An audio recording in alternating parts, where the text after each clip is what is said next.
किसान इत्तेहाद ने हुकूमती पॉलिसियों के खिलाफ मुल्क भर में एहतजाज का ऐलान कर दिया। लाहौर में सदर किसान इत्तेहाद खालिद खोखर ने प्रेस कॉन्फ्रेंस करते हुए कहा कि किसानों का एहतजाज अब बहुत खतरनाक होगा, ज़राअत में कमी लाकर एहतजाज करेंगे। उन्होंने अपील की कि फील्ड मार्शल ज़राअत के मामले में मुदाखलत करें, फील्ड मार्शल ज़राअत के मैदान में भी जंग जीतें। अगर हुकूमत ने हमें फसलों का रेट ना दिया, हमारी कॉस्ट ऑफ प्रोडक्शन को कम ना किया, तो फिर हम एहतजाज पर हैं। इस वक्त हमारा एहतजाज अब बहुत खतरनाक एहतजाज है। हमने वो सड़कें बंद करना छोड़ दी हैं।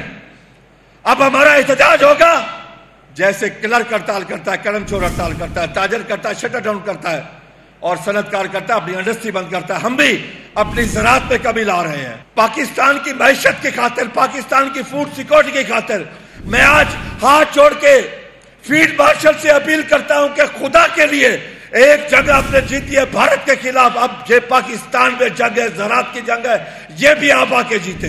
आए इसमें इंटरवीन करें। हम मजबूर होके उनसे अपील कर रहे हैं, खुदा की कसम हम मजबूर होके कर रहे हैं।